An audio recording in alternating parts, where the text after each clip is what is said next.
5월 첫째 주일 예배에 나오신 여러분들을 주님의 이름으로 환영합니다. 아멘.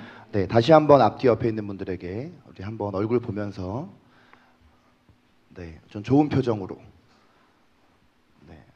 네, 하나님께서 당신을 사랑하십니다. 이렇게 하나님께서 인사하겠습니다. 당신을 사랑하십니다. 네, 앞뒤에 있는 당신을 사람에게도 3명 사랑하십니다. 이상에게 하나님께서 당신 사랑하십니다. 자, 이제 오늘부터 5월 시작이 되어서 우리가 교회에서도 매주 가정의 의미를 우리가 더 되새기며 어린이 주일과 또 어버이 주일과 청년 주일을 지킵니다. 주일 앞에 붙은 대상, 어린이, 어버이 혹은 청년 이런 대상을 향해서 성경은 우리가 어떤 태도와 행동으로 하나님의 뜻을 나타내야 하는가를 분명히 말씀해주고 계세요. 이제 역사가 이제 흘러가면서 시대가 변하고 또 사회가 변하고 문화가 변하면서 요즘에는 여러 가지 가족 형태들이 있습니다. 저를 기준으로 저의 윗세대까지는 보통 한 가정 안에 조부모가 있고 부모가 있고 자녀가 있고 이렇게 3세대가 함께 한 집에 살았어요. 그런데 이렇게 살아가던 그런 좀 대가족이었던 시대에는 자녀 세대에서도 이 형제 자매가 아무도 없이 그냥 저처럼 외동인 경우는 별로 거의 없었어요. 제가 학교 다닐 때 저희 학년에서 저만 혼자 외동이었어요. 보통은 다 형제가 2명, 3명 이렇게 어우러져서 지냈었죠. 여기 계신 분들도 다 대부분 다 이렇게 형제들이 둘씩, 셋씩 이렇게 한 가정에 있는데 이제 그러다가 이게 시대가 바뀌면서 제 세대보다 이제 아래 세대들 안에 어떤 일들이 일어났냐면 조부모와 부모 자녀 세대가 따로 살기 시작을 했고 그리고 이제 요즘 현대 사회로 오면서 좀 마음이 아픈 얘기지만 부모가 2분 다 계시지 않고 한 부모의 자녀만 사는 경우, 또 조부모님하고 손자 손녀가 사는 경우, 또 아무도 가족 없이 혼자 사는 경우, 이런 여러 가지의 가족 형태들 나타나기 시작을 했습니다. 제가 최근에 좀 재밌는 일을 겪었어요. 제가 올해로 나이가 46인데 저와 같은 세대, 저랑 비슷한 나이대의 사람들이 일반적으로 모습을 볼 때는 제가 결혼 정년기가 훨씬 지났어요. 그래서 우리 윤 집사님은 기도 제목에 어느 주부터인가 제가 빨리 결혼을 할 수 있도록 기도 제목을 이제 올려주시고 있는데, 지금은 제가 이제 한참 나이가 지났지만 한 30대 중반 후반을 지나니까 저처럼 이렇게 전도사님들, 목사님들 모임에 가면은 제 또래들 모임 혹은 저보다 나이가 많으신 분들끼리 이렇게 모이면 저만 혼자 싱글이고 다 부부끼리 오시는 거예요. 제가 이번 주에 이제 그 비전 트립 답사를 갔다 왔잖아요. 사실 이제 6월 달에 비전 트립 가면 다 부부끼리 5커플 오시고 저만 혼자 가요. 방도 저만 혼자 써요. 근데 이제 그런 모임에 가잖아요. 그러면 항상 모임에서 제 결혼에 대한 게 자꾸 이슈가 되는 거예요. 모임 중에. 모임에서 설교하는 목사님도 꼭 여기 와서 걸고 넘어지고, 모임 중에 갑자기 이거에 대한 얘기가 막 하고, 이게 심지어 제가 한 5년 동안 매월 한 번씩 이 강원도 영서 지역 전체에 나가는 CBS 방송에서 그 찬양 인도랑 반주를 했었거든요. 근데 거기 이제 진행하는 아나운서님이 그 라디오 방송으로 이렇게 다 나가는데, 원주, 춘천, 횡성, 화천 이쪽으로 거기에 대고 맨날 우리 김윤기 목사님 결혼하셔야 됩니다. 짝을 찾습니다. 제 뜻과 상관없이 공개 구애를 계속 하시는 거예요. 그리고 제가 2019년에는 텔레비전 방송 나갔잖아요. 그 CTS 기독교 TV 내가 매일 기쁘게 나가는데 거기서도 그 진행자분이 또 그거를 또 얘기를 하라고, 제 의도와 상관없이. 그래가지고 그 짧은 그 간증 시간에 이거를 또 한 5분 동안을 또 저가 억지로 이게 사실은 다 이제 저를 사랑해 주시고 염려해 주셔서 이제 하는 것인데, 사실 부모님은 저한테 한마디도 여태까지 이거에 대해서 아무런 말씀을 하신 적이 없으세요. 근데 많은 분들이 이제 저에게 관심을 이렇게 많이 보여주시고 또 제 결혼에 대해서 이렇게 관심을 가져주시니까 굉장히 감사하죠. 근데 이제 40대가 넘었잖아요. 40대 초반 중반 지나면서는 이제 이런 얘기 거의 이제 안 하거든요. 근데 제가 직접적으로 아는 분도 아니라 어떤 제가 아는 젊은 목사님의 어머니 되시는 분이, 그분도 사모님이신데 제 SNS에 들어와가지고 제 모든 글에 다 좋아요를 누르시고 다 댓글을 다시는 거예요, 갑자기. 그래서 어느 순간마다 그 댓글에다가 다 제 결혼을 그렇게 언급을 해서 댓글을 쓰시다가 좀 심한 일이 하나 벌어졌는데, 우리 다윗 세대 그 페이스북 그룹에다가 이분이 공개적인 글로 뭐라고 했냐면, 김윤기 목사님을 좋아하는 분은 제자라도 상관이 없으니 적극적으로 결혼하자고 얼른 말씀드리세요. 이런 글을 이렇게 그룹에다 이렇게 올리는데, 이거를 이제 제가 이제 허락을 해야지 올라가거든요. 근데 제가 삭제를 하면 또 올리고, 삭제를 하면 또 올리고, 지금 오늘 아침에도 또 삭제했어요. 제가 이런 일이 왜 벌어지나, 왜 이렇게 또 이렇게 선을 넘는 이렇게까지 남의 결혼에 목숨을 걸고, 나는 그분을 만난 적도 없는 분인데 왜 이런 일이 벌어지나라고 생각을 해보면, 이게 지금 가족 형태의 변화 때문에 지금 시대가 바뀌고 문화가 바뀌면서 좀 다양한 가족들이 나오고, 이렇게 결혼을 안 하고 이렇게 싱글로 평생을 사는 사람들이 막 요새 많잖아요. 그러니까 이제 그런 차원에서 볼 때 이제 제가 굉장히 걱정스러운가 봐요. 근데 저는 비혼주의자 아닙니다. 그리고 반대로 저는 결혼에 목맨 사람도 아니에요. 그 지금까지 결혼하지 않은 것은 제가 사역에 집중을 해왔기 때문이고, 결혼하지 않다고 해가지고 제가, 여러분들이 혹시 그렇게 추측하는 분이 있을 수 있는데, 목사님이 혼자 방에서 막 외로워가지고 고독을 막 씹으면서 막 눈물 흘리고 이럴 줄 아는 분 계신데, 저 그런 적이 단 1분도 없습니다. 여러분들은 지금 젊은 나이인데 그럴 수도 있어요. 근데 저는 지금까지 살면서 한 번도 막 외로워가지고 뭐 방바닥을 긁으면서 막 울부짖고 뭐, 주님 왜 저에게는 짝을 주지 않습니까? 저는 뭔가 뭐 낙오자입니까? 이런 적 없어요. 네. 그리고 뭐 제가 나름 뭐 소개팅도 한 10몇 번 나가보고 다 했지만 그거 다 그냥 서로가 별로 뜻이 없어가지고 그냥 안 만난 거지, 뭐 무슨 제가 막 맨날 차이고 저 목사가 왜 저렇게 뭐가 문제가 있지 해가지고 지금 결혼 안 하는 거 아닙니다. 사실 그런 생각 자체가 굉장히 잘못된 것이에요. 제가 이제 어느 주간에, 이번 달 중에 한 주간에 이번 분에 대해서 또 하나님 말씀을 나누겠는데, 성경에 보면은, 성경은 결혼의 부르심도 독신의 부르심도 각자에게 하나님께서 가장 알맞게 주신 은사다라고 말씀을 하세요. 근데 평생을 결혼해서 가정을 이루고 살아가는 것이나 아니면 독신으로 가는 것이나, 요것 어떤 평생 동안 삶의 형태만을 말하는 것이 아니고요, 어느 일정 시기가 돼서 내가 결혼을 해서 부부가 돼서 가정을 이루고 살아가는 시기도 있고, 결혼하기 전이면 여러분은 다 독신의 시기잖아요. 근데 이런 시기도 다 하나님 앞에서 귀한 시기라고 성경은 말씀을 하고 계세요.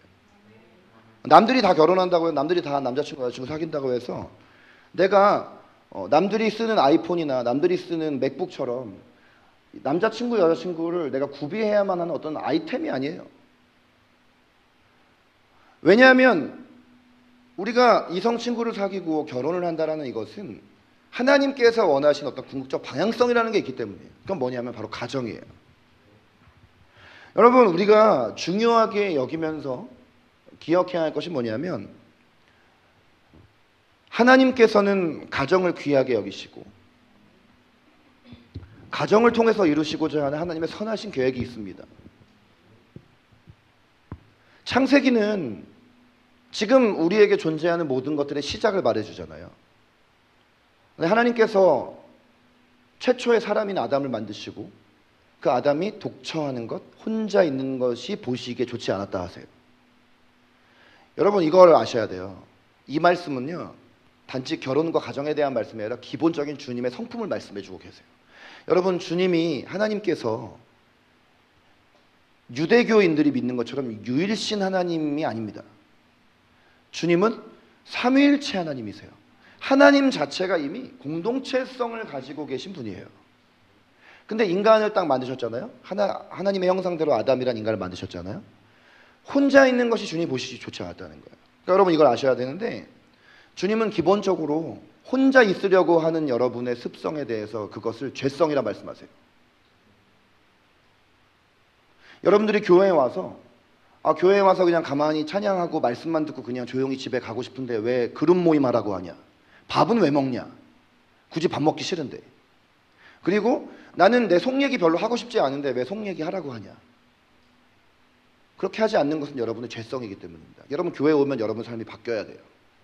여러분이 교회 나오기 전에 그리스도인 되기 전에는 그냥 모든 것이 다 그냥 혼자만의 생각, 혼자만의 삶, 혼자만의 어떤 라이프 스타일, 남들한테 뭔가 간섭받고 싶지 않고 남들이 내 삶에 들어오는 거 내가 별로 원하지 아니하고 이렇게 생각했을지 모르지만 하나님은 혼자 뭔가를 하는 것에 대해서 좋아하지 않아요.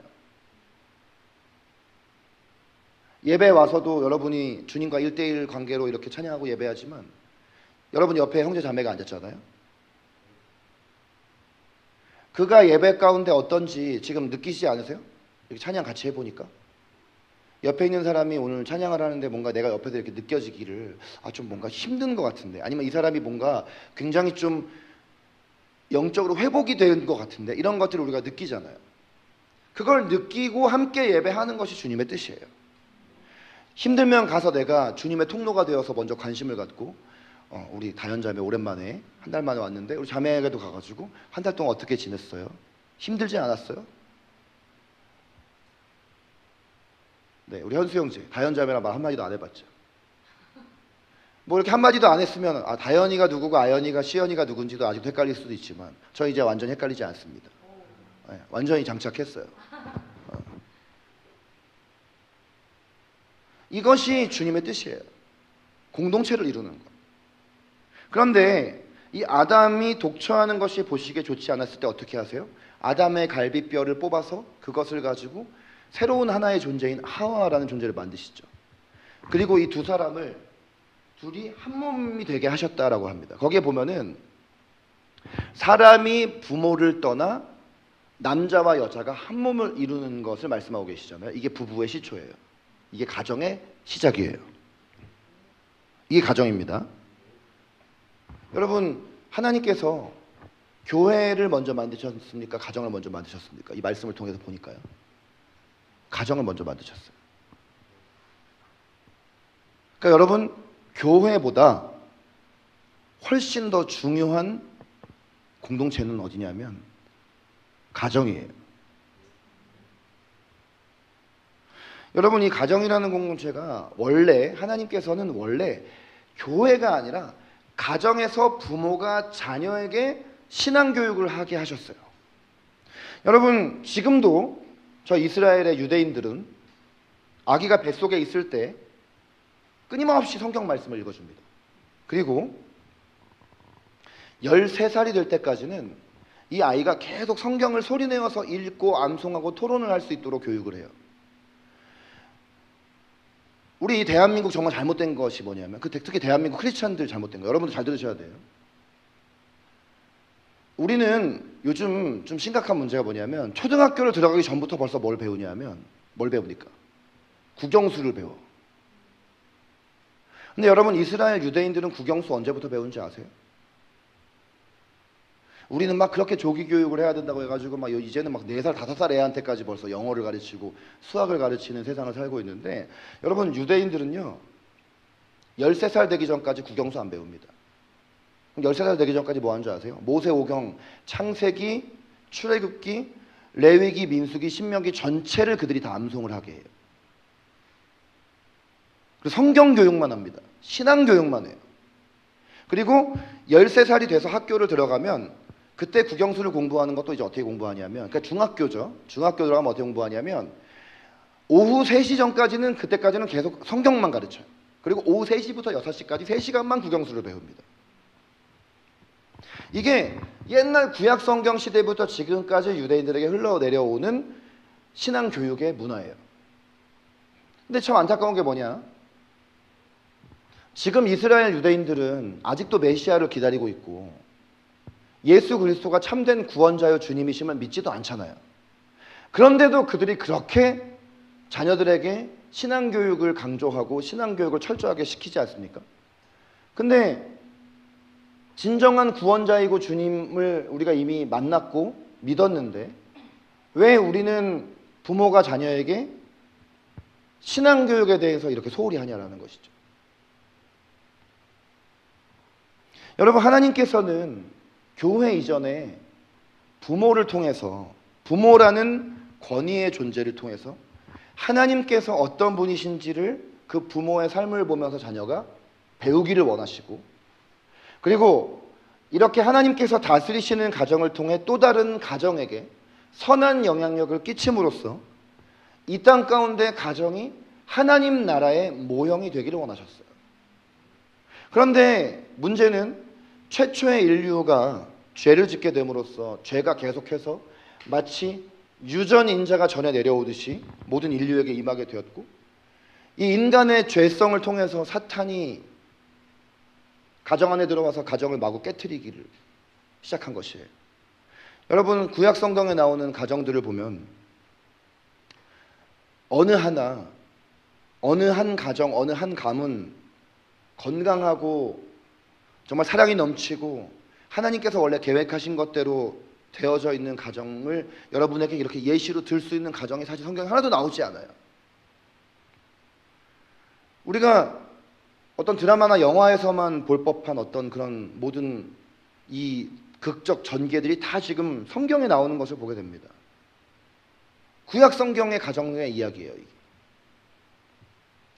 그런데 중요한 것은 우리는 예수님께서 이 땅에 오시고 난 이후인 신약의 시대를 살아간다는 것입니다. 그리고 우리의 삶 가운데 우리의 진정한 구원자이시며 주님이신 예수님이 찾아오셨다는 거예요. 우리의 삶에 예수님이 오셨다는 건 우리의 삶에 하나님의 나라가 임했다는 것입니다. 이 말은 뭐냐면, 아무리 과거에 우리가 죄의 지배를 받고 사탄에게 틈을 내어주고 사탄의 그 파괴들을 막 경험하며 살았다 할지라도 더 이상 이제 우리가 그렇게 살 필요가 없어졌다는 거예요. 하나님이 우리에게 새롭게 우리의 역사를 쓸 수 있는 권세와 능력을 우리에게 허락해 주셨다는 것입니다. 이것이 놀라운 하나님의 은혜입니다.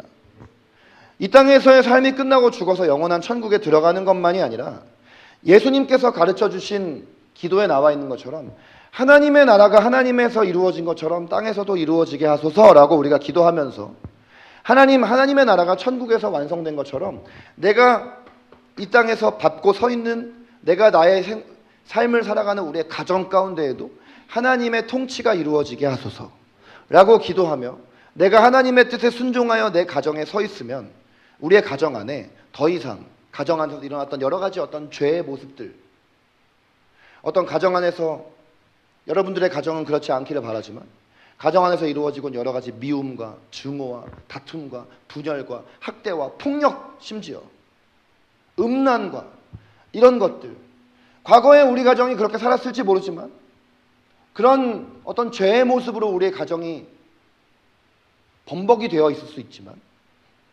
여기 계신 여러분 한 명이 예수 그리스도를 믿음으로 말미암아 여러분의 삶에 하나님의 나라가 임했잖아요.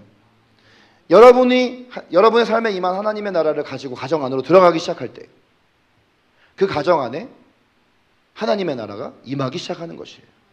그것을 믿으셔야 돼요. 제가 사역하다 보면 많은 청소년 청년들이 이런 얘기합니다.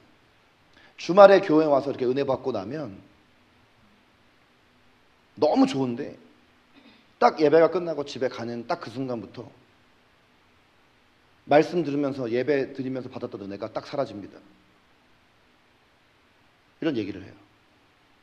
여러분 중에도 혹시 그런 분이 계시다면 오늘 이 주일을 기점으로 그런 생각이 깨지기를 축복합니다.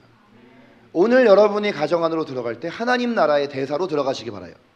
그리고 가정 안에서 정신 똑바로 차리고 하나님의 음성에 민감함으로 서십시오. 그리고 하나님의 말씀대로 행하십시오. 그러면 당장 오늘부터 여러분의 가정 안에 어떤 눈에 띄는 변화가 일어나지는 않는다 할지라도 하나님께서 점점 가정 안에서 일하기 시작하십니다. 깨어졌던 관계가 다시 화해되어지기 시작하고 용서하지 못했던 미움으로 투성이 되었던 관계가 서로 회복이 되기 시작을 하고 가정 안에 하나님의 뜻과 상관없이 믿음의 가정이라고 함에도 불구하고 서로 사랑하고 용서하고 용납하는 일들이 없었던 그런 가정 안에서 그런 사랑과 용서와 용납이 회복되기 시작합니다. 여러분 한 명이 예수의 이름으로 들어갈 때 그런 일들이 일어나기 시작하는 것이에요. 부부간에, 또 부모가 자녀를 향해, 자녀가 부모를 향해, 형제가 또 다른 형제를 향해 하나님 앞에서 하나님의 법을 따라 마음의 태도를 취하고 행동으로 나타내면 하나님께서 다스리시는 하나님의 가정이 분명히 되는 것입니다. 에베소서 6장 1절부터 4절은 사도 바울을 통해서 가정 안에서 부모는 자녀에게, 자녀는 부모에게 어떤 태도와 행동을 취하며 나아가야 하는가에 대해서 이야기해주고 있어요. 요 바로 앞장인 5장에서는 남편은 아내에게, 아내는 남편에게 어떻게 해야 되는지 얘기가 나오죠. 네. 제가 이제 오늘 와서 예배 드리는데 느끼는 게 뭐냐면 우리 김미영 권사님 한 분 안 계셨다고 해서 이렇게 조용해지나. 야, 여러분들 아침에 와서, 주일 아침에 와서 목소리 잘 안 나오고 좀 이렇게 피곤하시죠? 근데 있잖아요, 이 아침에 와서 여러분의 목소리를 높여 찬양하면서 여러분의 영을 깨우지 않으면 일주일간 여러분의 영적 삶이 죽습니다. 네, 여기 보세요. 찬양 인도자가 이렇게 목청이 터졌다는 것은 예배자들이 예배 제대로 안 드렸다는 거예요. 제가 이렇게 찬양하다가 이렇게 문득 이렇게 마이크 한번 떼고 여러분 목소리 이렇게 들을 때가 있는데 그거 왜 그런지 아세요? 여러분이 여러분의 고백을 찬양하라고. 찬양 인도자 목소리 감상하고 있지 말라고. 어차피 저 목소리도 안 좋은데 막 삑사리 막 나는데 주말 내내 사역해서. 여러분들이 여러분의 목청 높여서 주님 찬양하라고 그렇게 한 것이에요. 뭐 이렇게 목소리 안 나온다고 옥타브 낮춰 부르거나 엘토 파트 부르지 말고 목청 높여서 주님 앞에 찬양할 때 하나님이 임재하시고 그 임재 앞에 우리가 그 임재 안에서 우리의 삶 가운데 거룩한 빛이 비추는 것입니다. 근데 일주일에 한 번 드리는 이 공동체를 통해 힘을 얻는 이 예배 놓치면은 일주일이라는 시간이 지나가잖아요. 그러니까 여러분들이 그런 마음으로 이 시간 주님을 예배하기를 바라요. 우리 옆에 있는 분들 보시면서 지금 눈이 막 감기려고 하는 옆에 있는 분들, 당신의 삶 가운데 예배가 회복되기를 축복합니다. 자, 오늘 본문 말씀 다시 한번 큰 소리로 읽어보겠습니다. 시작. 순종하라. 이것이 옳으니라. 네 아버지와 어머니를 공경하라. 이것은 약속이 있는 첫 계명이니 이가 잘되고 땅에서 장수하리라. 또 아비들아, 너희 자녀를 오직 주의 교훈과 훈계로 양육하라. 아멘. 아멘. 자, 오늘 이 말씀은 크게 두 덩어리로 되어 있죠. 잘 보세요. 1절부터 3절과 그리고 4절. 자, 1절부터 3절까지는 어떤 대상을 향해서 지금 말씀하고 계십니까? 윤호? 제 입에서 나오지 않고 말씀에서 나와요. 한번 맞춰보세요. 현수? 뒤에 누구가 말할 걸 기대하지 말고 화면에서 맞춰보세요. 누굽니까? 지금 누구를 대상으로 말하고 있나요? 자녀들아 그랬잖아요. 자녀들아. 그러니까 자녀들이라는 것은 누구냐면 자녀 세대의 사람들. 부모와 자녀의 관계에서 자녀 세대에 속한 사람들을 향한 말씀. 자, 4절을 보니까 4절은 누구를 향한 말씀입니까? 네, 아비들아 그랬죠. 그 누구예요? 부모 세대를 향한 말씀. 네. 여러분, 이 바울이 먼저 1절부터 3절은 자녀 세대를 향해서 말씀하고 계세요. 두 가지를 말씀합니다. 자, 따라해 보겠습니다. 주 안에서 부모에게 순종하라. 자, 그 다음 두 번째, 부모를 공경하라. 네, 이 두 가지 이야기하고 있어요. 이거는 바울이 그냥 자기 인간적인 생각으로 건면한 것이 아니라 하나님의 말씀을 대언한 것인 줄로 믿으시기를 바랍니다. 자, 잘 들으셔야 돼요. 순종과 공경이라는 두 가지 단어가 나오잖아요. 예? 순종과 공경이라는 이 두 가지 단어가 조금 달라요. 그리고 여러분이 말씀을 잘 보세요. 눈 크게 뜨고. 차이점이 있어요. 비슷한 단어인 것 같지만 뜻이 달라요. 여러분, 순종한다라는 거는 어떤 것이에요? 네. 어째서 오랜만에 예배 온 사람만 혼자 대답하나? 자, 순종은 어떤 뜻입니까? 어떤 뜻이에요? 주영이 어떤 뜻입니까? 네. 네, 크게 말하셔도 돼요. 괜찮아요. 정답을 말하라는 것이 아니라 대답을 해보라는 것입니다. 여러분, 생각을 통해서 말씀을 깨달아야 내 것이 됩니다. 네. 지금 중요한 단어를 말했는데 순순히라는 표현을 했잖아요. 여러분, 부모에게 순종한다라는 말은 부모의 말에 순순히 따른다라는 말이에요. 부모가 말하는 걸 들으라는 얘기예요. 듣고 행하라는 얘기예요. 그냥 귀로 듣는 것만이 아니라 듣고 부모가 말한 대로 행하라는 말이에요. 자, 공경하라는 건 어떤 것입니까? 그렇죠? 존중을 하라. 존경하라. 그러니까 순종은 행위적인 것이라면 공경은 마음의 태도에 관한 것입니다. 그런데 여기 말씀 잘 보시면 순종하라 앞에 뭐가 붙습니까? 무조건이란 단어가 붙어요? 아니요? 뭐가 붙죠? 주 안에서. 자, 근데 공경하라 앞에는 뭐 주 안에서는 단어가 없습니다. 그렇죠? 자, 나는 그리스도인인데 우리 부모가 그리스도인이 아닐 경우에 어떤 일이 있을 수 있냐면 부모님의 나를 향한 뜻과 하나님의 뜻이 서로 충돌이 일어날 때가 있어요. 그래도 부모의 말을 들어야 하겠습니까? 이게 꼭 부모가 비그리스도인이 아닐지라도 신앙의 정도 차이가 이렇게 있을 수 있어요. 여러분은 지금 주님 앞에서 완전히 여러분의 삶을 드리고 헌신한 상태인데 부모님은 그 정도가 아닐 수가 있어요. 그러면 이제 부모의 뜻과 하나님의 뜻이 이렇게 충돌이 일어나요. 그럴 때는 우리가 부모의 말에 사실은 순종할 수는 없죠. 그런데 공경이라는 것, 그러니까 우리가 부모를 향해서 가져야 될 태도적인 부분 있잖아요. 이 태도의 부분에 대해서는 어떠한 단서가 붙지 않습니다. 뭘 얘기해 주는 거냐면 우리가 부모에게 순종하는 것은 주님 안에서 순종을 해야 하지만 무조건 공경해야 된다는 것이에요. 공경, 존중하고 존중하는 것. 부모를 부모로서 인정하고 그 부모가 없이는 내가 존재할 수 없다는 걸 인정함으로써 그 부모에게 마땅한 예를 갖추는 것이에요. 그게 공경이에요. 여기 뭐 계신 분들 다들 사춘기는 다 지났겠지만 여러분 부모님에게 여러분이 어떤 태도로 대하십니까?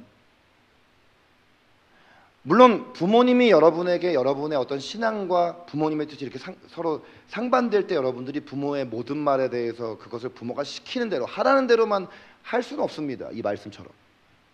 그러나 부모님이 정말 주님 안에서 신앙으로 여러분에게 권면하시는 부분에 대해서는 기쁨으로 순종하셔야 돼요. 왜냐하면 주님은 부모를 여러분의 삶 가운데 권위자로 세우셨기 때문이에요. 그런가 하면 어떠한 부모님을 여러분이 만났다 할지라도 여러분이 부모를 선택하지 않았고 하나님께서 여러분에게 그 부모라는 존재를 주셨습니다. 그렇다면 여러분은 그 부모가 어떤 분이라 할지라도 여러분은 그분에게 공경의 태도를 취하셔야 해요. 사실 부모님이 그렇게 공경스럽고 존경스럽지 않은 부모라면 사실 이것은 쉬운 말씀은 아니죠. 우리 아버지가 우리 어머니가 막 나한테 폭언을 하고 폭행을 하고 학대를 하고 막 아빠가 엄마를 이렇게 서로 사랑으로 감싸지 않고 오히려 반대의 경우 엄마가 아빠를 뭔가 복종하는 그런 관계가 아니라 오히려 반대의 경우 막 집안에서 막 불화가 일어나고 갈등이 일어나고 이런 관계라면 우리가 부모를 공경한다는 것은 쉬운 일은 아니죠. 그러나 주님은 이것을 명령형으로 말씀하세요. 그러면서 약속이 있는 첫 계명이라고 하시면서 이로써 너가 땅에서 잘되고 장수하리라 이렇게 말씀하고 계세요. 근데 여러분 이 말씀이 참 문자적으로 맞아요. 자녀가 부모를 공경하지 않고 마음 가운데 불평과 원망과 심지어 증오와 원한이 있으면 마음과 영의 상태가 여러분의 육체도 망가뜨려서 여러분 삶에서 이 땅을 살면서 단명하게 만듭니다.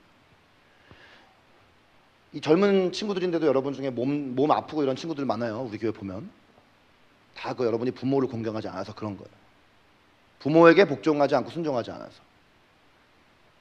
제가 와가지고 이렇게 교회 안에서 목회자를 대하는 우리 젊은 청소년 청년들도 보면은 목회자한테 예의 없이 하고 불순종하고 거역적 태도 취하는 사람들 보면은 여지 없습니다. 100% 자기 부모한테 그렇게 해요. 이게 부모님들은 자기 자녀들이 목사님의 말은 고분고분 잘 듣고 부모의 말은 안 듣는다고 오해하시는 분들이 많은데 그렇지 않아요. 제가 25년 사역해 보니까 100%예요. 부모하고 관계가 회복되는 자들이 저하고도 관계가 좋습니다. 근데 부모하고의 관계가 엉망진창인 사람들은 저하고도 관계가 안 좋아요. 제가 관계를 뭐 안 좋게 만드는 것이 아니라 그 친구가 부모하고의 관계성을 그대로 가지고 와서 교회 안에서도 어른 세대를 향해서 그런 마음을 갖는 거예요. 그러니까 여러분 이거 꼭 기억하셔야 됩니다. 순종하는 것은 주 안에서이지만 공경의 태도는 무조건이에요. 여러분이 하나님의 말씀인 것을 알고 믿음으로 순종하시기 바라요. 자, 그런데 오늘 사실은 더 포커스 두고 싶은 것은 4절 말씀입니다. 오늘은 어린이 주일이기 때문에 자녀 세대들을 부모 세대가 어떻게 대해야 할지가 더 중요해요. 자, 명쾌하게 한 절로 나오고 있어요. 우리 중에 이미 부모이신 분은 여기 우리 집사님밖에 안 계시지만 여러분들 다 앞으로 부모 되실 거죠? 여러분이 영적으로나 육적으로나 다 부모가 되실 겁니다. 자, 보십시오. 성경은 육적 부모만이 아니라 영적 부모에 대해서도 이야기해요. 내가 복음을 전하고 복음 안에서 양육하는 영적인 아비와 어미에 대해서도 말하고 있는데 우리가 그런 차원에서도 우리가 이 말씀을 잘 받을 필요가 있어요. 부탁드리는 건 여러분이 오늘 이 말씀 가지고 집에 가서 여러분의 육신의 부모님 판단하라고 드리는 말씀이 아니라 우리가 부모의 입장에 서서 우리가 자녀를 어떤 하나님의 뜻 가운데 양육을 해야 되는지의 차원에서 여러분이 말씀을 받으시라는 것입니다. 자, 두 가지 말씀 나오죠. 자, 노란 부분만 읽어봐 주시기 바랍니다. 자, 큰 소리로 시작. 너희 자녀를 노엽게 하지 말고. 아멘. 자, 첫째로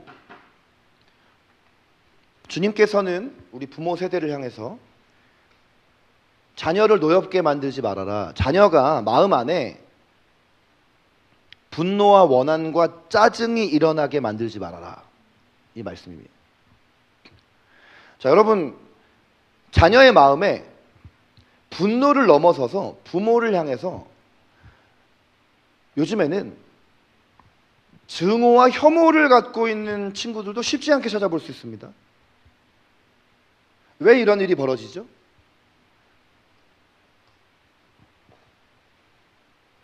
여러분 부모님이 혹시 여러분에게 여러분이 부모 앞에서 막 화를 내거나 짜증을 표출할 때 혹시 그런 말 들어보신 적 있으세요? 너 어디서 배웠냐? 너 어디서 이런 분노와 짜증과 이런 거를 배웠어? 네.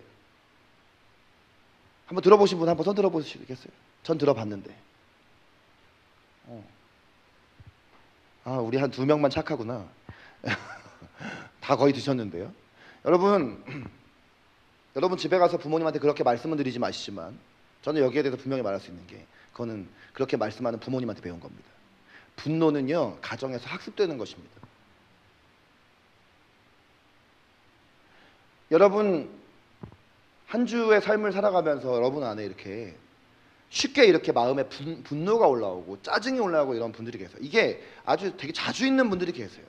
여러분 그거는 단지 여러분의 성격에 뭐 어떤 문제가 있거나 결함이 있어서 그런 게 아니라 여러분이 여러분의 가정이라는 그 공동체 그 공간 안에서 부모와의 관계 속에서 어떤 긍정적인 경험들, 뭐 기쁨과 즐거움과 따뜻함과 친밀감과 뭔가 이런 것들을 경험을 많이 한 것이 아니라 뭐 이런 거를 많이 경험하고 어쩌다가 한 번씩 그렇게 분노하고 짜증 뭐 이런 경험을 한 게 아니라 주로 이런 긍정적 경험이 아니라 부정적인 것들만 많이 경험을 한 거예요.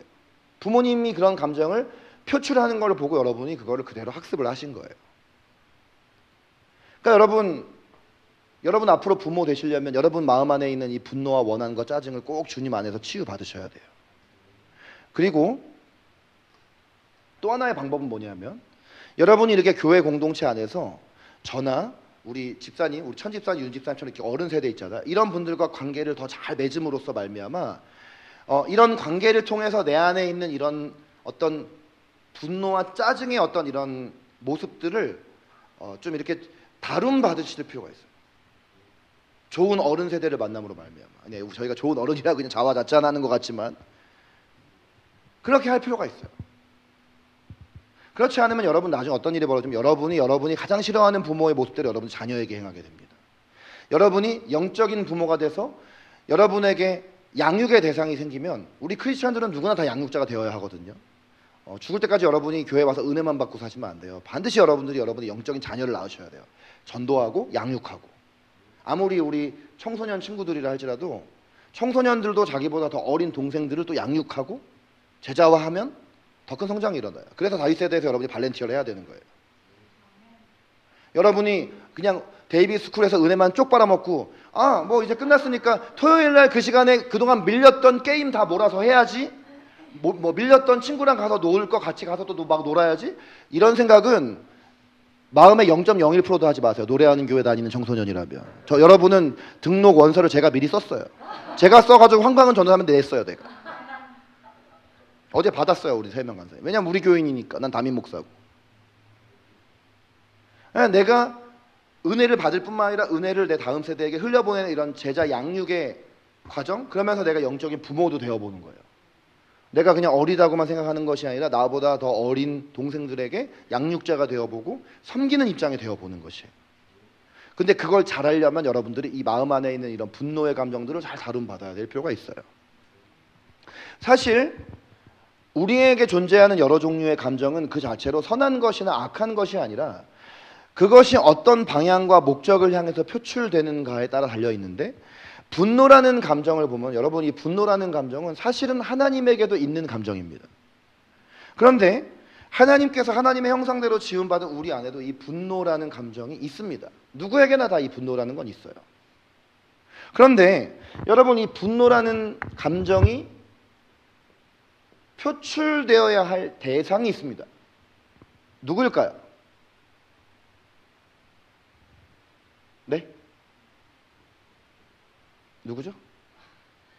사탄. 에베소서 6장 12절 말씀처럼 우리의 씨름은 혈과 육을 상대하는 것이 아니오 했잖아요. 그러면 우리의 분노가 표출되어야 할 것은 어둠의 세력에 대해서 분노해야 돼요. 그럼 우리의 이 분노가 향하면 안 되는 곳은 어디냐? 혈과 육. 그건 누구? 인간. 인간에게 분노하면 안 되는 거예요. 여러분, 사탄이 영적 전쟁해야 될 상황에서 육적 전쟁하기 시작할 때 진짜 기뻐해도 춤을 춥니다. 여러분이 가정 안에서 어떤 갈등과 분열과 다툼이 있을 때 정신 똑바로 차리셔야 돼요. 같이 막 거기에 휘둘려가지고 막 누구 편들기를 하거나, 아니면 여러분이 왜 그런 거 있잖아. 인간의 이 죄성이 어떠냐면 이렇게 어깨 툭 치고 누가 지나가면은 발로 걷어차고 싶은 마음 드는 게 인간의 죄성이에요. 공감 안 되시나 봐요. 저만 혼자 쓰레기야? 그게 인간 죄성이에요. 톡 때리고 지나가는데 나는 발로 걷어차서 넘어뜨리고 싶은 게 인간의 본성이란 말이에요. 그러니까 가정 안에서 누군가 나한테 이렇게 시비 거는 것 같으면 그냥 거기에 대해서 그냥 문자적으로 그 말만 딱 받아서 거기에 합당한 대응을 하면 되는데, 쌩까거나 아니면 거기에 대해서 나 건드렸어? 나도 인간이야 말하면서 우악 이렇게 쏟아부으면요.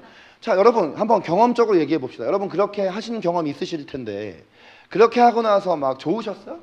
막 기쁘고 막 성령 충만하고 와 나 이겼다, 나 우리 아빠 이겼어, 내 동생 막 이겼다, 난 승리자야, 이런 분 계세요? 그럼 미친놈이죠. 그런 생각하면서. 여러분, 우리의 이 분노는 어떤 경우에서도 혈과 육으로 가면 안 돼요. 여러분이 그렇게 말싸움하고 육적 싸움에서 이긴 것 같지만 사탄은 춤을 춥니다. 그리고 하나님은 너무나 슬퍼서 우세요. 사실 그런 경우에는 지는 것 같은 것이 이기는 것입니다. 내가 고슴도치 같아도 피투성이가 돼도 끌어안는 것이 이기는 것이에요. 여러분이 그 말싸움이나 그런 다툼에서 수긍하고 인정한다고 해서 지는 게 아니라요, 오히려 주님 편에서 보면 그게 이기는 거고요. 사탄은요 완전히 발에 밟힙니다. 그러니까 여러분, 절대로 여러분의 분노를 인간을 향해서 표출하지 마시고 정신 똑바로 차리고 영적으로 민감하십시오. 특히 부모 세대로서 자녀 세대에게 자녀의 마음 안에 짜증과 분노와 원한을 일으키게 해서는 안 된다라고 분명하게 이야기합니다. 왜 여러분 부모 세대가 자녀 세대에게 이렇게 분노와 짜증을 일으켜서 자녀들 안에도 이렇게 분노와 짜증이 많은 시대를 우리가 살아가고 있을까요? 그것은 부모 세대가 또한 그 부모 세대로부터 그런 분노를 물림받았기 때문입니다. 우리가 부모 세대로서 자꾸만 우리 안에 자녀 세대를 향한 짜증과 분노와 원한이 일어난다면 우리는 이미 지나간 거 어떡하겠습니까? 우리가 다시 어린 시절로 돌아가서 우리 부모에게 받지 못했던 그런 사랑과 애정과 관심과 용납을 막 부모에게 다 늙으신 부모님에 가서 떼쓰면서 그거 받아낼 수 없잖아요. 그 부모님 이제 연로해 가시는 그 부모님에게 가가지고 그거 백날 따지고 싸워봤자 무슨 소용이 있겠어요. 중요한 건 뭐냐면 우리는 하나님 앞으로 달려가야 한다는 것입니다. 그러면 하나님께서는 우리가 부모에게 받지 못했던 그런 사랑과 애정과 위로와 격려와 힘과 능력을 우리에게 쏟아 부어 주십니다. 그리고 자녀 양육에 있어서 철저하게 하나님의 다스리심 아래 있어야만 우리 안에 이런 인간적인 분노의 감정이 자녀 세대에게 흘러가지 않게 할 수가 있습니다. 사실 그렇잖아요. 이 말씀을 알지만 또 어쩌다가 우리가 이렇게 욱해가지고 또 분노 표출할 때가 있잖아요. 자, 그러면 어떻게 해야 되느냐? 자녀에게 진심을 다해서 사과해야 합니다. 뭐 꼭 그렇게 막 내가 욱해서 분노했다고 해서 막 그렇게 죄책감에 사로잡혀 있을 필요 없어요. 사과하면 됩니다. 무릎 꿇으면 됩니다. 왜 부모가 자녀에게 무릎 못 꿇습니까? 부모도 자녀에게 무릎 꿇을 수 있습니다. 여러분, 하나님은 우리를 구원하시려고 이 땅에 인간의 몸을 입고 오셔서 십자가에 죽으셨습니다. 저는 여러 번 이 말씀을 전하면서 무슨 얘기했냐면 이거는 하나님이 우리 인간 구원하려고 인간에게 무릎 꿇은 거다라고 얘기해요. 아니, 하나님이 우리에게 무릎 꿇을 이유가 뭐가 있습니까? 하나님이신데. 근데 하나님이 우리 사랑하셔서 우리에게 오셔서 무릎 꿇으신 게 십자가의 죽음이에요. 우리가 십자가의 사랑을 기억한다면 부모 세대는 자녀 세대를 노엽게 하지 않을 수 있는 것입니다. 자, 두 번째 노란 글씨 읽어주시기 바랍니다. 시작. 순교로 양육하라. 네. 아멘. 자, 이 앞에 노엽게 하지 말라는 명령과 이 둘째 명령이 함께 나오고 있다는 것에 명심을 하십시오. 아멘. 자녀 양육의 핵심은 뭐냐? 여기에 있습니다. 자, 하나님의 교훈과 훈계. 뭐요? 하나님의 교훈과 훈계. 자, 하나님의 교훈과 훈계라는 것은 어디로부터 올까요? 하나님의 말씀으로부터 옵니다. 근데 이 말씀이 정말 중요한 말씀이에요. 왜냐하면요, 여기 아비드라 그러면서 일단 이 말씀에 오늘 천집사님 안 계셔서 안타까운데 왜 아비드라, 어미드라, 부모드라 안 하고 아비드라 그랬을까요? 가정에서는 엄마보다 아빠가 더 중요해요. 가정의 머리는 아버지입니다. 여러분, 아버지를 우습게 여기시면 안 돼요. 아버지의 권위를 밟으시면 안 돼요. 어머님들도 아버지의 권위를 인정해야 돼요. 성경적으로는 아내가 남편에게 주 안에서 복종하라. 남편은 아내를 사랑하기를 그리스도께서 교회를 위하여 자신을 내어주신 같이 사랑하라. 이게 상호간에 이루어질 때 가정이 올바로 부부관계가 선다라고 했거든요. 자, 왜 주의 교훈과 훈계를 여기서 강조하느냐? 아비 세대들에게. 물론 아비드라 했지만 우리가 이것을 오늘날 우리들에게 적용할 때는 아버지들뿐만 아니라 아버지, 어머니 모든 부모들에게 이것을 주시는 말씀으로 받아도 괜찮은 말씀이지만 부모가 부모 자신의 교훈과 훈계로 양육해서는 안 되기 때문입니다. 부모가 아무리 자녀보다 세상을 오래 살고 사회적으로 대단한 업적을 이루었다고 할지라도 우리가 그리스도인 부모라면 인간적인 어떤 교훈과 훈계를 자녀에게 물려줘서는 안 됩니다. 우리가 그리스도인 부모로서 그리스도인 자녀에게 물려줘야 할 것은 하나님의 교훈과 훈계의 말씀입니다. 우리가 자녀를 교훈할 때, 우리가 자녀를 훈계할 때 그것은 하나님의 말씀인 성경에 비추어서 그것이 하나님의 뜻에 합당한 것이 되어야 합니다. 자, 교훈만 나오지 않고 교훈과 훈계가 같이 나오고 있어요. 여러분, 교훈은 깨달음과 배움을 주는 것이지만 훈계라는 건 어떤 것이죠? 자, 하품하지 마시고 대답해 보세요. 자, 훈계.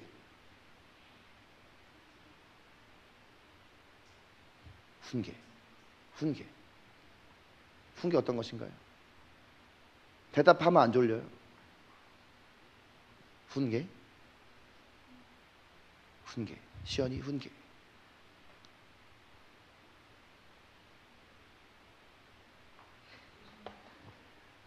아니 괜찮습니다. 정답이 아니어도 된다니까요. 훈계. 그럼 이 말씀을 오늘 여러분이 오늘의 큐티 본문이라 생각하면 이거 무슨 말씀인 줄 알고 넘어갈 거예요. 이거 얼마나 중요한 말씀입니다. 훈계. 아연이가 지금 대답하려고 하는데. 훈계. 야단치는 거, 그쵸? 잘못된 길로 가는 사람을 따끔하게 혼내는 것이 훈계입니다. 여러분,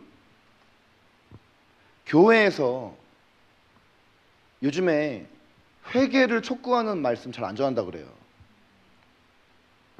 그리고 이게 교회 안에서도 이러는 게 아니라 이제 부모가 자녀를 사랑한다는 이유로 더 이상 훈계를 하지 않는다 그래요. 여러분, 요 앞에 나오는 노엽게 하지 말라는 말씀도 나오면서도 요 주님의 교훈과 훈계로 양육하라는 말씀 서로를 보완해주고 있습니다. 우리가 자녀에게 분노를 일으켜서는 안 되지만 그렇다고 해서 훈계하지 않으면 안 돼요. 여러분, 훈계할 때 내 감정을 실어서 내 안 좋은 감정을 자녀에게 쏟아내는 게 문제지 훈계는 해야 합니다. 여러분, 왜 요즘에 부모 세대가 자녀 세대를 훈계하지 않느냐 하면 사랑에 대해서 잘못된 정의를 내리기 때문입니다. 우리는 사랑을 행할 때 인간들이 정의 내려놓거나 내가 마음 가운데 느껴지는 어떤 느낌적인 느낌으로 사랑을 정의 내려서 그것으로 사랑을 해서는 안 돼요. 하나님의 사랑에 대한 정의를 가장 잘 나타내는 고린도전서 13장에 나오는 사랑의 정의를 묵상해야 합니다. 사랑은 고린도서 13장 5절에 보면 뭐라 하냐면 무례히 행하지 아니하고 성내지 아니하다라고 얘기해요. 그런데 바로 그 다음 6절에서는 뭐라고 얘기하냐면 불의를 기뻐하지 아니하며 진리와 함께 기뻐한다라고 이야기해요. 뭐와 함께 기뻐하지 않는다고요? 불의. 뭐와 함께 기뻐한다고요? 뭐와 함께 기뻐하지 않는다고요? 뭐와 함께 기뻐한다고요? 진리. 그러니까 보세요. 내가 누군가를 사랑한다고 하면서 그 사람이 불의를 행하고 있는데 그거에 대해서 모른 척하고 회피를 하는 것은 사랑일까요? 그 사람이 지금 죄 가운데 빠져서 허우적대고 있는데 그 사람이 죄를 지음에도 불구하고 그래 괜찮아 사랑일까요? 사랑이 아닙니다. 그건 절대 사랑이 아니에요. 에베소서 4장 15절 말씀에 보면은 사랑 안에서 참된 것을 하여 우리가 그리스도의 장성한 부양에까지 이르라는 말씀이 있어요. 거기에 사랑 안에서 참된 것을 하라라는 그 말씀이 원래 원어로 들어가 보면은 speak in the truth 돼 있어요. 사랑 안에서 참된 것을 하라는 말은 원래 원어에 따르면 우리가 교회 공동체 안에서 정말 상대방을 사랑한다면 바른 말을 하라라는 뜻이에요. 진리를 말하라. 사랑한다면 진리를 말하라. 여러분 이거 아세요? 여러분 지금 여러분 삶 가운데 훈계하는 분이 계십니까? 여러분의 삶 가운데 훈계하는 분이 계시지 않는다는 것은 굉장히 슬픈 일이에요. 제가 남들을 이렇게 가르치는 입장에 많이 서게 되고 나이가 들다 보니 제가 누군가를 가르치는 입장에는 많이 있는데 저를 훈계하는 분들이 별로 계시지 않아요. 어느 날 이걸 가만히 묵상하는데 와, 이게 엄청 위험하고 슬픈 일이구나. 젊은 사람들은 뭔가 부모의 어떤 그런 분노 때문에 상처가 있어서 그런지 뭔가 바른 말 하는 어른들을 별로 안 좋아하잖아요. 그리고 바른 말 할 뿐만 아니라 말을 길게 하는 분들 다 꼰대라고 생각을 하고. 근데 여러분들 어떠해요? 저는 꼰대입니까? 아니라고 말해줘서 감사합니다. 여러분 사실 사랑 안에서 훈계하는 것이 주님의 뜻입니다. 잠언 말씀의 여러 구절은 부모 세대에게 자녀 세대를 훈계하며 자녀 세대는 훈계를 겸손히 받을 것에 대해서 아주 여러 군데서 이야기합니다. 잠언 4장 13절에 보면 이렇게 나와 있습니다. 훈계를 굳게 잡아 놓치지 말고 지키라. 이것이 너의 생명이니라. 10장 17절은 훈계를 지키는 자는 생명길로 행하여도 징계를 버리는 자는 그릇 가느니라. 12장 1절은 징계를 싫어하는 자는 짐승과 같으니라. 13장 18절은 훈계를 저버리는 자에게는 궁핍과 수욕이 이르거니와 15장 32절은 훈계 받기를 싫어하는 자는 자기의 영혼을 경히 여김이라 이렇게 되어 있어요. 부모 세대는 자녀에게 주님 안에서 사랑으로 훈계해야 하고, 자녀 세대는 부모 세대가 훈계할 때 그 훈계를 달게 받고, 오히려 더 듣기 위해서 요청해야 합니다. 부모님에게 가셔서 말씀하십시오. 엄마 아빠가 나를 볼 때 나 훈계할 거 없어요? 말씀해 보셨나요? 어떻게 하면 부모에게 훈계 안 들으려고 귀 막으려고 해보셨죠? 부모가 조금 자녀 앉혀놓고, 얘 보라마 이것 좀 말 들으려고 할 때만 그거 듣기 싫어가지고 귀 막고, 그런 거 말 들을 것 같으면 집에 오히려 늦게 들어가서 부모님 주무실 시간에 들어가고, 이게 우리의 모습입니다. 그러나 오히려 주님은 우리에게 훈계를 먼저 기쁨으로 받으라고 합니다. 또한 우리가 누군가에 대해서, 우리의 양육권 아래에 있는 자들에게 대해서 훈계할 것을 이야기합니다. 아무도 보는 이 없을 때 당신은 누구인가? 라는 책에 보면, 그 책에는 하나님의 사랑이 우리의 삶에 나타나야 할 여러 가지 형태에 대해서 이야기를 합니다. 이 아무도 보는 이 없을 때 당신은 누구인가? 라는 책에서는 사랑의 종류에 4가지가 있다고 해요. 첫 번째는 뭐냐면 온유한 사랑입니다. 온유님, 온유한 사랑. 두 번째는 희생적인 사랑. 그리고 세 번째는 파격적인 사랑. 사람들이 사실 이 3가지 사랑에 대해서 익숙합니다. 온유한 사랑은 이 책에 의하면 남의 처지에 서보는 것이 온유한 사랑이라고 합니다. 희생적인 사랑은 끊임없이 주는 사랑이라고 합니다. 파격적인 사랑은 적대감의 연쇄고리를 끊는, 나를 적대적으로 대하는 사람이라 할지라도 나는 오히려 그 사람에게 호의적으로 대하고 친절하게 대하는 사랑이 파격적인 사랑이라고 합니다. 이 3가지 사랑이 다 하나님의 사랑입니다. 자, 그런데 추가로 하나를 더 이야기합니다. 그거는 뭐냐면 엄한 사랑이라고 해요. 엄한 사랑. 어떤 사랑이요? 어떤 사랑이요? 엄한 사랑.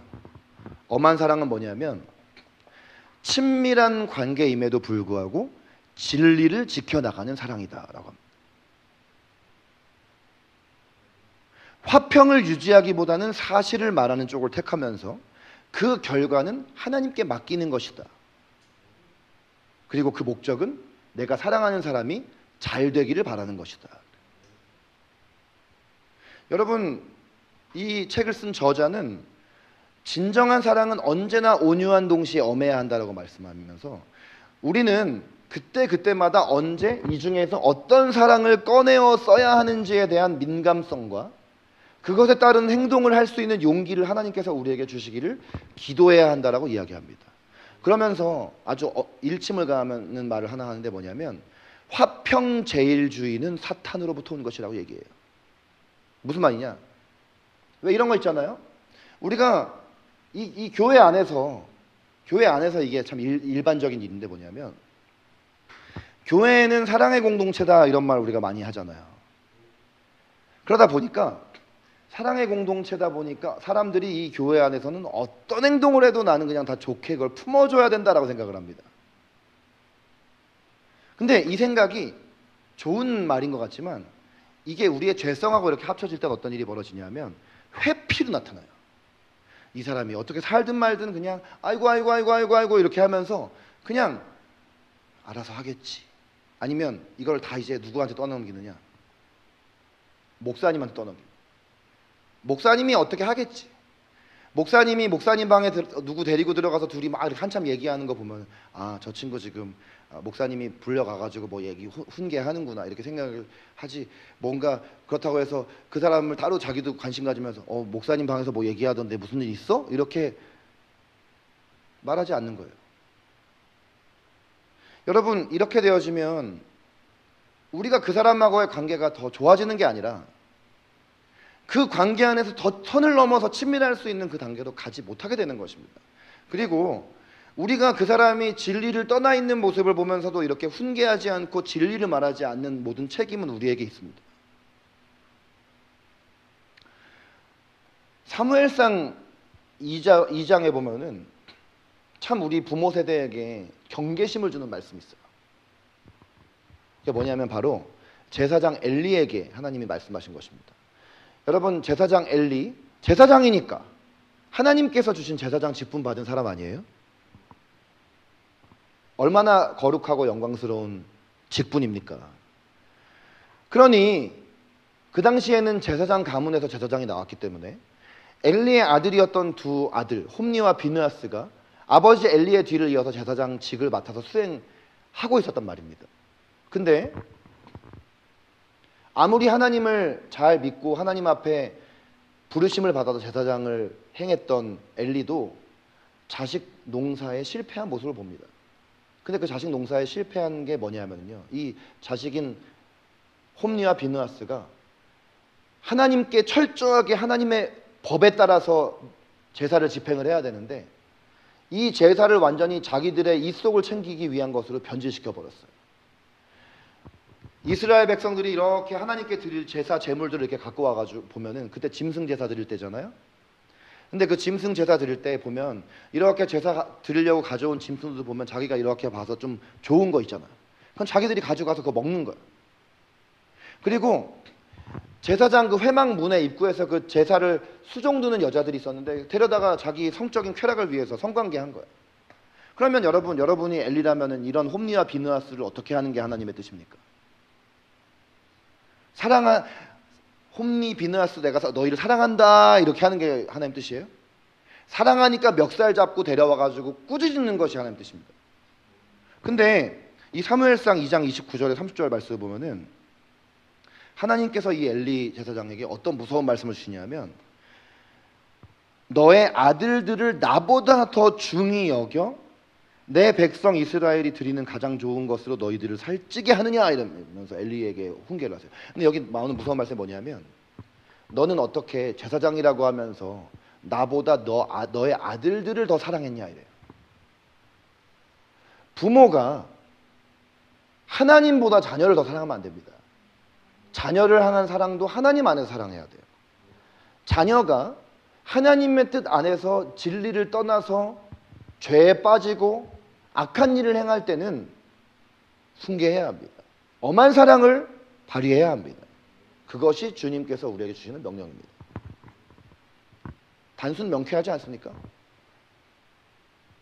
여러분, 결론적으로 본다면 성공적인 자녀 양육, 형통한 자녀 양육, 어떤 양육이 그런 양육이냐면 하나님 중심의 양육, 하나님의 말씀의 원리에 따라 행할 때 이루어지는 양육이 가장 좋은 양육입니다. 자, 바울을 통해서 우리에게 주시는 두 가지 원리가 이것이었어요. 첫째, 자녀를 노엽게 하지 말아라. 두 번째, 자녀를 우리 마음대로 자녀를 향한 사랑을 막 정의 내리지 말고 주님의 사랑의 정의에 따라서 주님의 교훈과 훈계로 양육하는 것. 자, 그럼 이것이 어떻게 가능할까요? 우리는 부모로서 먼저 날마다 말씀과 기도를 통해서 하나님을 경외하고 하나님의 다스리심 아래로 들어가야 합니다. 왜냐하면 참된 권위는 권위의 근원이신 하나님께로부터 오기 때문입니다. 육적인 부모만이 아니라 영적인 부모로 부름받은 사역자라고 한다면 사역자로서의 우리의 권위는 어디로부터 옵니까? 하나님으로부터 오는 것입니다. 하나님 수준의 사랑, 하나님이 정의하신 사랑의 정의, 그것을 따라서 행해야 하는 것입니다. 그러면 하나님께서 우리에게 영적인 민감성을 주십니다. 어떨 때는 온유한 사랑을 해야 할지, 어떨 때는 희생적인 사랑을 해야 할지, 어떨 때는 내가 파격적인 사랑을 해야 할지, 그러나 어떨 때는 내가 엄한 사랑을 해야 하는지 주님께서는 그것을 분별할 수 있는 지혜와 은혜를 우리에게 주십니다. 여러분, 앞으로 부모가 되실 여러분, 이미 부모로 부름받은 육적인, 영적인 부모 여러분, 하나님의 말씀대로 행할 때 복이 오고 하나님의 말씀대로 행할 때 하나님께서 우리 가정을 보호해 주십니다. 부모의 입장에서는 자녀가 염려되고 걱정스럽죠. 늘 두렵습니다. 자녀가 잘못될까 봐, 자녀가 어긋날까 봐. 하나부터 열까지 부모가 다 간섭하고 통제하고 챙겨줘야만 할 것 같은 불안감이 엄습합니다. 그것은 영적 부모의 입장에서도 마찬가지예요. 목회자가 영적인 부모로서 영적인 자녀인 성도들을 양육할 때도 늘 걱정하고 염려하며 불안하고 기도합니다. 근데 성경에 보니까 바울도 늘 그랬더라고요. 내가 너희를 근심해서 늘 내 마음에 눌림이 있노라 라고 고백을 하는 것처럼. 사실 그것이 인간적인 우리의 마음이죠. 그러나 주님께서는요, 주님께 맡기고 주님의 뜻대로 순종하며 나아갈 때 눈으로 겉으로 보기에는 당장 어떤 효과가 발휘되어지는 것 같지는 않지만, 사실은 얼른 내가 앞서 나가서 내가 옳다고 생각하는 대로 행해야지만 정답일 것 같은 막 마음이 내 안에 막 엄습하지만, 그러나 좀 느린 것 같아도, 좀 내 감정을 억누르는 것 같아도 주님의 말씀에 따라 성령에 민감하게 행할 때 주님이 책임지신다고 말씀하십니다. 뭐가 더 안전한 일입니까? 주님이 책임지시는 것이 더 안전한 일이지 않겠어요? 부모 여러분, 그렇게 행하시기 바랍니다.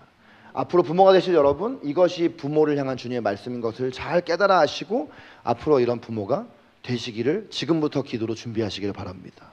부모에게 받은 상처와 원한과 짜증과 분노가 있다면 주님 손에 치유받으시기 바랍니다. 그리고 주님 안에서 여러분들의 그 모난 부분들, 어그러진 부분들이 잘 회복되어져서 여러분들 선에서는 부모로부터 흘러내려오는 그런 분노와 짜증과 원한과 이런 것들이 여러분의 세대에서는 끊어지시기를 바랍니다. 더 이상 그것이 대물림 되어져서 여러분의 후손들에게 흘러가지 않도록 여러분들이 그렇게 오늘 주님 앞에 기도하시는 시간이 되시기를 바랍니다.